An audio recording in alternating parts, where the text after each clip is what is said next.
Welcome to the Feast Life, where we empower you, the modern homeschool mom, to create a life and homeschool you love. One founded on faith, family, freedom, and fun. I'm your host, Julie Ross, creator of the award-winning homeschool curriculum, A Gentle Feast, and a certified Christian life coach. For more information on today's episode and to access my free gift for you, check out thefeastlife.me. Charlotte Mason once said, "Life should be all living, not a mere tedious passing of time." So on this show, we seek to savor the feast of life. Girl, grab your favorite beverage and pull up a chair. You are welcome at this table.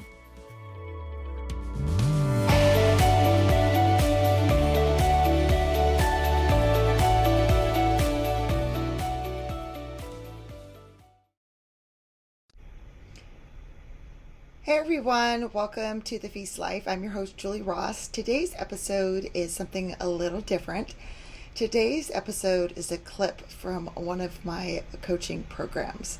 I wanted to share this with all of you as I think it was really relatable, and also just to show you the power of listening to someone else be coached and working through their circumstances and their thoughts and emotions.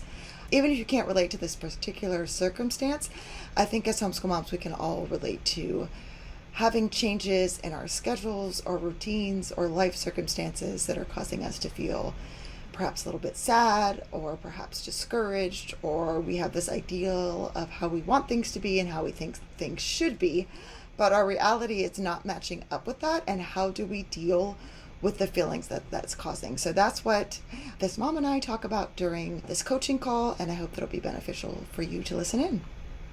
You're coachable, and I think that's the really big piece here is a lot of people aren't. I'm gonna be honest. And I talk to people and they're like, "Oh, I gotta figure it out. I'm gonna try this, or I'm gonna do that." And it takes a lot of emotional intelligence to be able to look at yourself. And a lot of us don't want to go there. It's just easier to keep doing what we've been doing. You need to give yourself the credit that you are coachable. Thank you. I will be coached if Okay. someone else has their hand up. And it actually, I wrote down ahead of time just in case what I was really struggling with. Yeah. Ironically, we already talked about it a little bit in your lesson portion.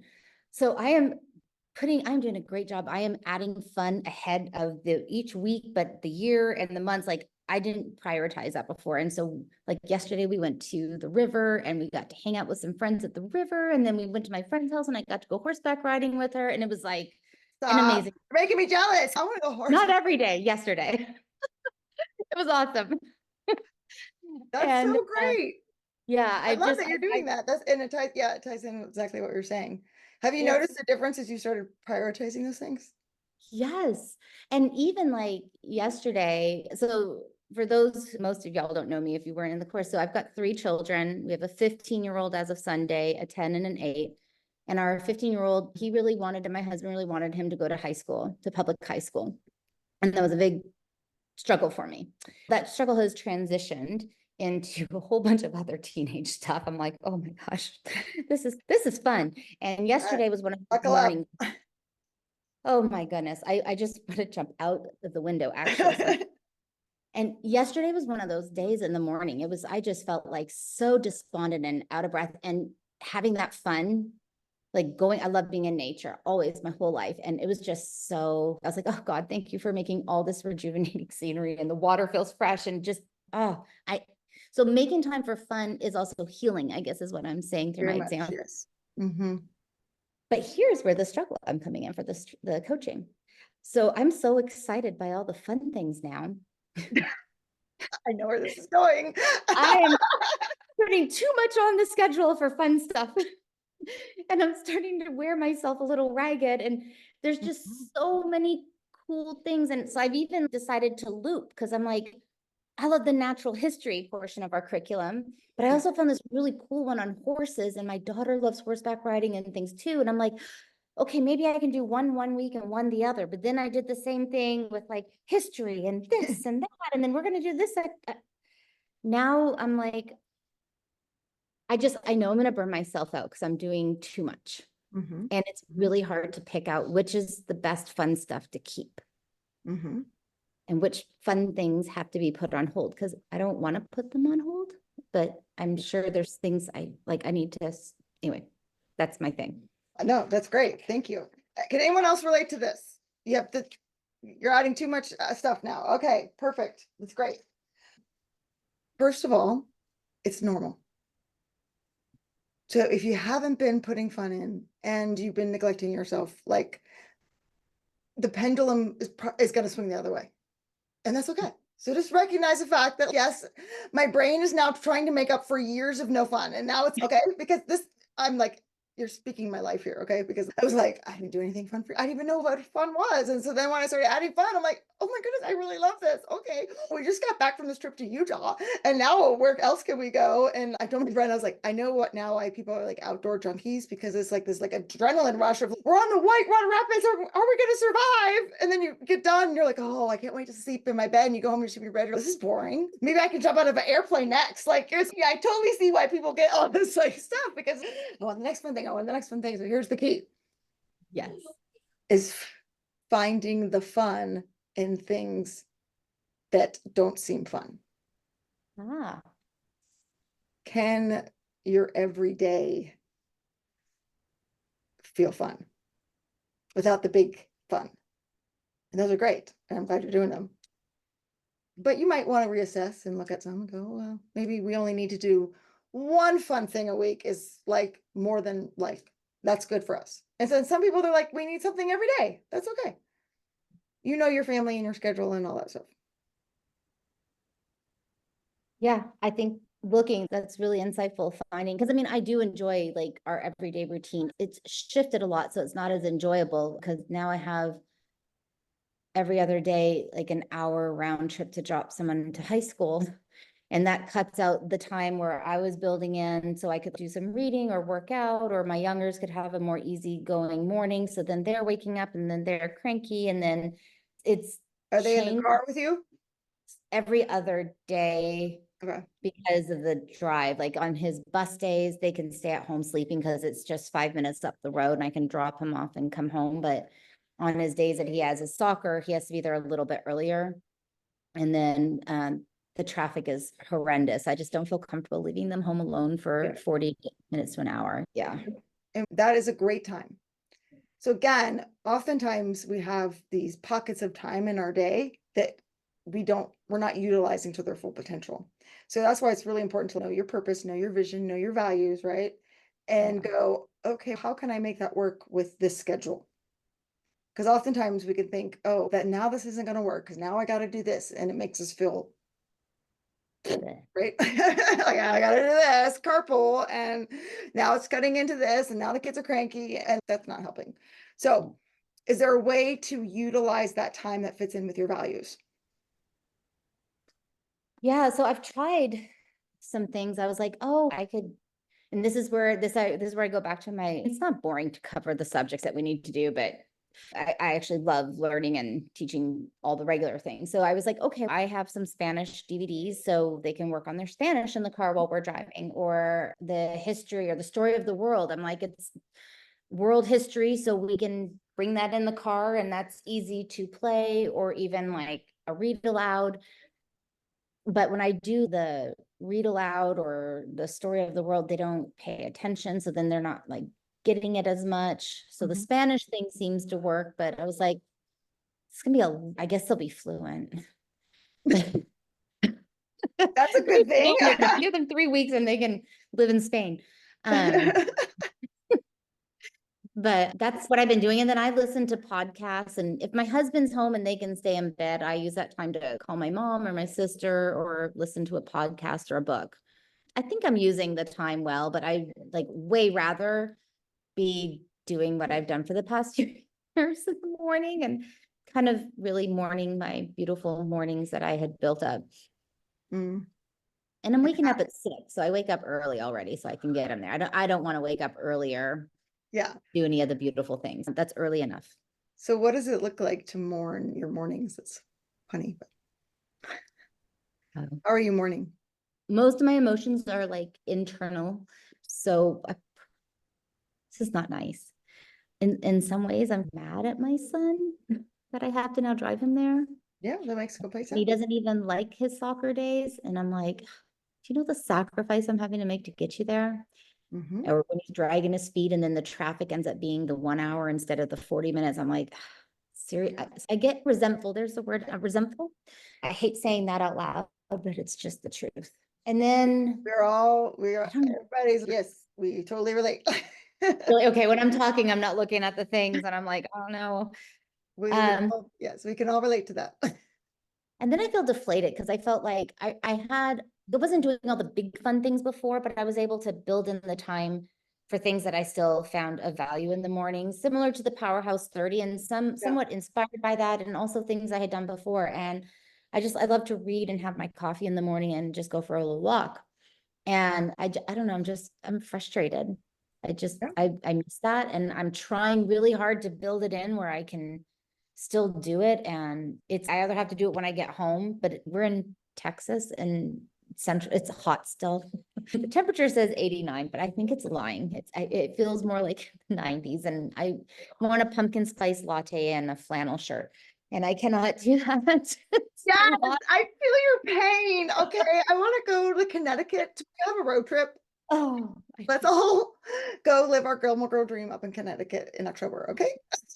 oh, I wish. My sister invited us out to North Carolina for the fall, and I'm like, we can't go. I'm like, oh, I want to go. The No, weather would be amazing. I totally feel you. Okay, so what I hear you saying is you feel resentful, deflated, and frustrated by Yeah. the situation. Okay, how do you want to feel about it? I want to be like, okay, this is just the stage we're in right now. I can roll with this. I have to make some changes, but this is not permanent. He will be 16 next year, so he can drive himself. It's really Yep. 1 year. I can say the positive mindset stuff, but living it daily. So I'm going to say all the right things right now because I know that's how I should be thinking. Oh But no, you didn't just shit on yourself. Come on. I should in my pants all the time. I feel like I should be like, it's okay. It's just 1 year. And now you realize how important that is. And when you don't have something that's important, it makes you value it more. And you are a calm, consistent, flexible, fun person. That's my thing I told myself all year last year. So this is where I get to be flexible and calm. Woohoo. And And your brain is going, girl, I ain't buying it. you're lying to yourself right now because you're not being calm or flexible about it or fun about it. So why we just And then I start my day off feeling a little despondent. What's happened is I end up, if the days that they can stay asleep, I don't wake them up. Yeah. And then maybe we start the day way too late and to Okay. cover everything in 3.5 days during the week because I've added some fun on Tuesdays, which has been absolutely life-giving for them too. I'm like, okay, I'm gonna should again. Shouldn't actually. I shouldn't let them sleep that late. Then I should have them up by 8 or 8:30 instead of 9:30 or 10, because that way I have my time first. Yeah. So it makes complete sense that you feel defeated, deflated, because you're telling yourself you should think these thoughts and you should actually believe them, but you don't. And so then it's that gap, right? Yes. I should be fine with it and I should love it and it should be positive and warm fuzzies, and I don't feel that way. And so now you're suffering because there's the initial suffering of the change in mourning that, but now you're suffering even more because what you're telling yourself makes you feel worse. Yeah. So it's like the double suffering. Okay. Yeah. Today's episode is brought to you by A Gentle Feast. A Gentle Feast offers a complete living books curriculum, an award-winning early reading program, and more tools to equip you to apply Charlotte Mason's timeless philosophy into your modern homeschool. Go to agentlefeast.com to check it out. Smooth and easy days are closer than you think. So I asked you, how do you want to feel instead? And you told me what you should think. Oh, well, calm, that's a feeling too. Calm. And I want to feel flexible. It's a thought, but it's a feeling, right? Yeah. I want to feel like joy in all the different stages in life, I guess. How's that a little better? I want to, how you said, like finding the fun in your everyday. I want to find the joy in the different stages too. And this is a different stage for us now. Yeah. I would like to feel joyful and that I can still feel peaceful and happy and not icky feelings that I'm going to should again, that I shouldn't be feeling. Sorry. I'm breaking all the rules. There's a lot of shoulding. So maybe the people who haven't been in my programs, Kristen, if you could find it, I think it's like episode 3 or something like that of the podcast. I talk about shoulding on yourself, what that means. So people can understand. But basically, if you're telling yourself all these shoulds, we should be doing this, I shouldn't feel this way, we should be waking up earlier, we should be able to finish all this, it doesn't make us feel very good. That's what I'm referring to with that we're joking about here, because we try to eliminate that because all these shoulds in your life are making you suffer. And yeah, it would be great if you felt joyful. It'd be great if you felt peaceful. Sure, right? Should you feel that way right now, though? I want you to really ask yourself that question. You had this lovely morning time with your kids for years. Your son's going to school. You don't want him to go to school. You don't want to have to be the one to get up to take him to school, even if he does have to go to school. And you're telling me you should feel joyful. See, it sounds like a long shot, right? But is that how you should feel? I guess maybe I should just feel what I'm feeling and be okay with that. Whoa. Mic drop. Really? Okay. I grew up with my dad very much against any negative feelings and speaking. And so anytime I don't feel something that is positive, then I feel very guilty because I'm like, no one died. Come on, buckle up. So I bet that should voice in your head sounds an awful lot like him. Yeah. Yes, it does. I didn't think about that. Is it okay? Are you allowed to mourn your mornings, like we said? Yeah, because it's something I really enjoyed and looked forward to, and I love it. It's like my favorite time of the day, actually.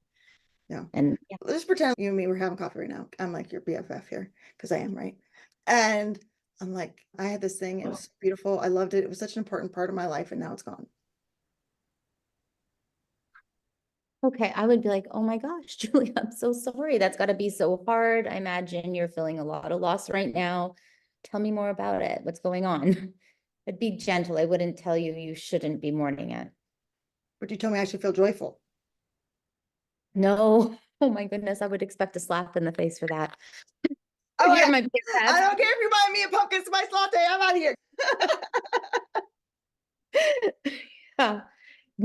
No, I would never in a million years tell anyone I care about that they shouldn't be feeling something they're feeling.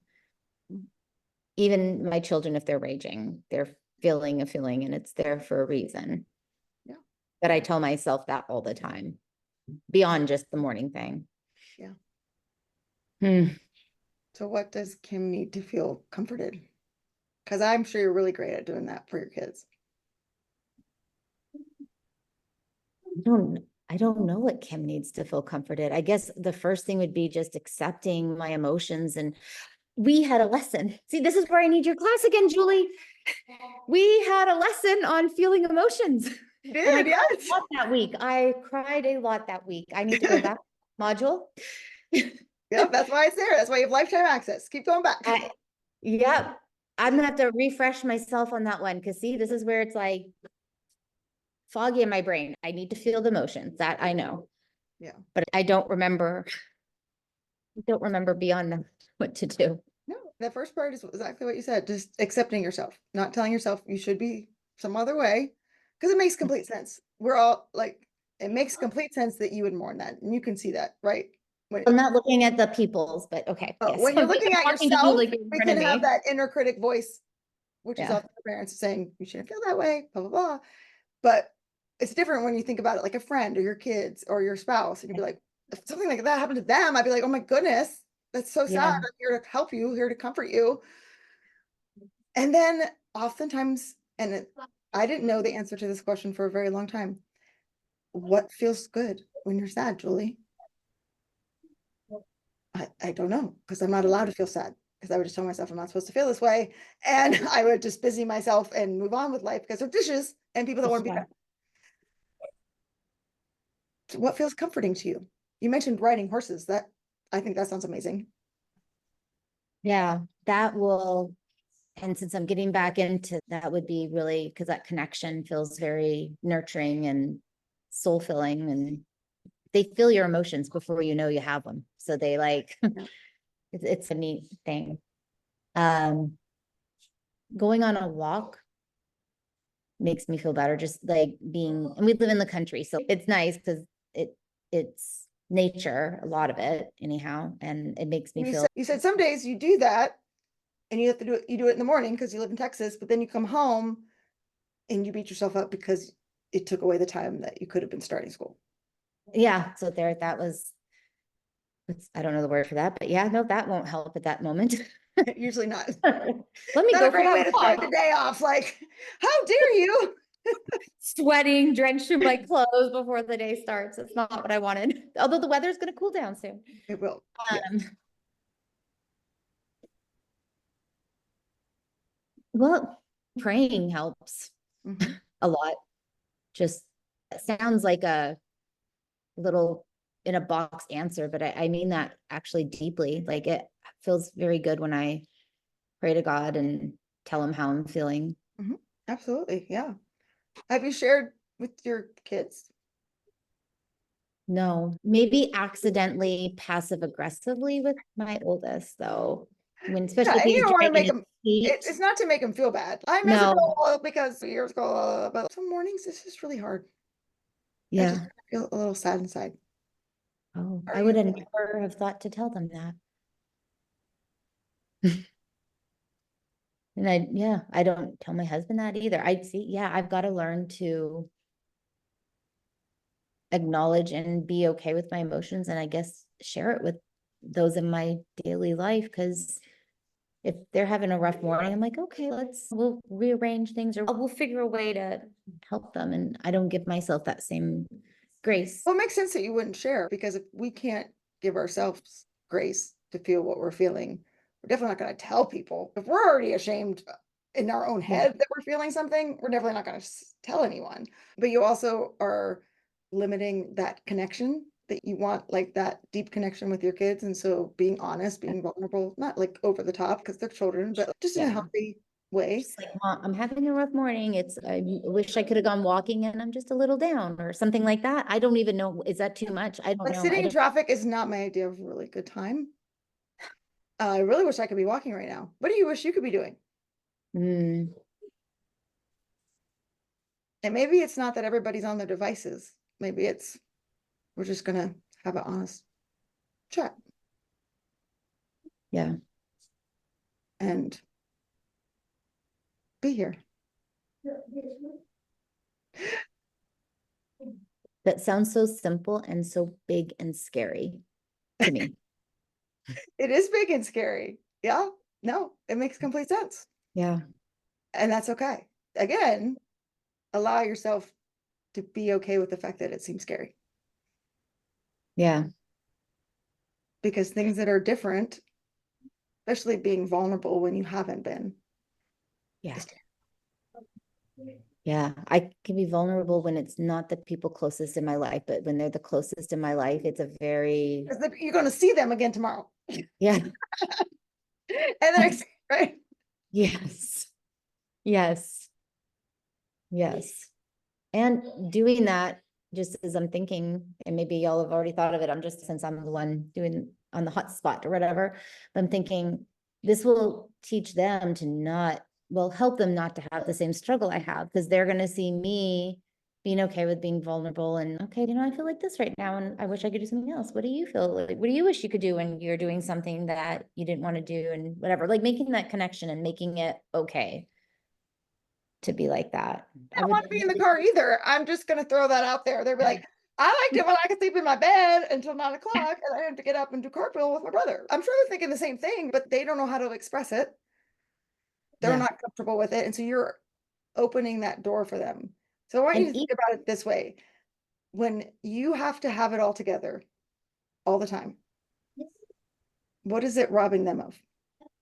What is it? What was the question? The second part Robbing of them of. seeing the full me. If I'm always having it together, they're not seeing the human part of me. Mhm. And you can't connect with people when you only see a surface level. Yeah. Mm. And it'd also be robbing them of being okay with having those similar feelings. And I'm thinking too, like my 15-year-old, he probably isn't loving that he's to, he might have second thoughts about his decision. It's Yep. different. He's gone for 9 hours a day now. Yeah. Yeah. And I bet that's he very could do hard. school in 4.5 to 5 hours before. Yeah. Yeah. I bet that's really hard. Um, And having to get up at 6 a.m. yeah. No And teenager wants to do that. I can tell you that. no, and he wants to do it less every day. Mhm. But even sharing with him so that he can also feel, I'm putting his needs in front of mine. I had a counselor years ago and she's okay, we're talking about you and somehow you always turn it back to your kids. But That's what we're talking about here, so it's okay. good. We're not going that deep, but it would also make him feel okay with the fact that maybe he's, oh, geez, I don't want to have to rush and go to school in the morning and this and that, but it's okay. Just letting him normalize that for him too, so that we all are okay with however we are feeling right now. Yeah. Yeah. And you're opening it up.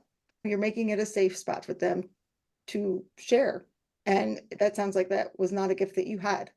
And now you have the opportunity to No, give. that has to go in that little deficit thing from today, from the homework where we have our, I need to put it on that weakness side. Yeah, but it makes sense because you weren't allowed to have that opportunity. So it makes No, complete sense. It's not something that comes naturally to you. yeah, So you need to give yourself that grace too of, oh, yeah, it makes sense that I would struggle with this. I wasn't allowed to share my feelings ever. So it makes sense that I wouldn't be okay with allowing myself to have them. yeah. It's incredibly logical and very true and deep. Oh yeah, it's huge. It's not easy though, like you're saying, like it No, sounds very scary, right? yeah. But it's seeing how much beauty and opportunity there is in that. No, there is. And when you have those vulnerable moments in life, and I don't have many because of what we're talking about, that depth of connection and the depth of the experience, it's just intensified. Sometimes it doesn't feel good, but in a good way, it brings you fully to life. Like you're not like monotone in life. Like life starts to get a little color back. Yeah, and we could think like when you first started asking me the question, it was like, should we listen to audiobooks or should we like I do this with my time? And we so focus on I just need to come up with a better system. I just need to have some outward thing that's going to solve the problem. There's some strategy I'm missing. And we want to control the situation. And the reason we want to control is completely normal human reaction is because we don't want to deal with the feeling. Yeah.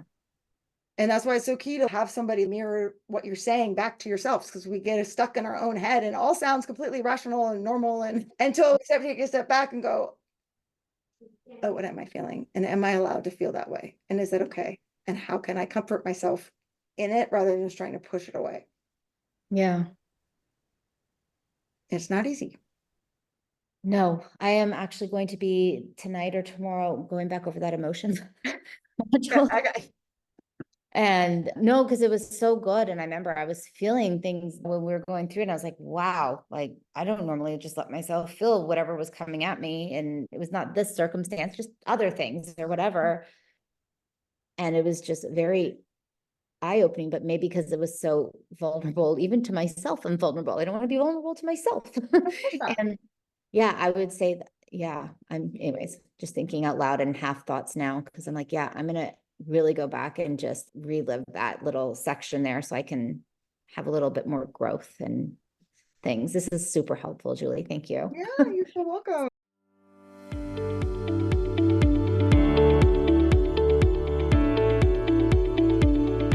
Hey there, Julie Ross here. I just wanted to say thank you for listening to today's episode. If you like this show, it would mean the world to me if you would leave a positive review in iTunes. This really does help people learn about the podcast. And each month I will pick a winner to receive a free gift. Don't forget to check out all the free resources we created for you at thefeastlife.me. Thank you.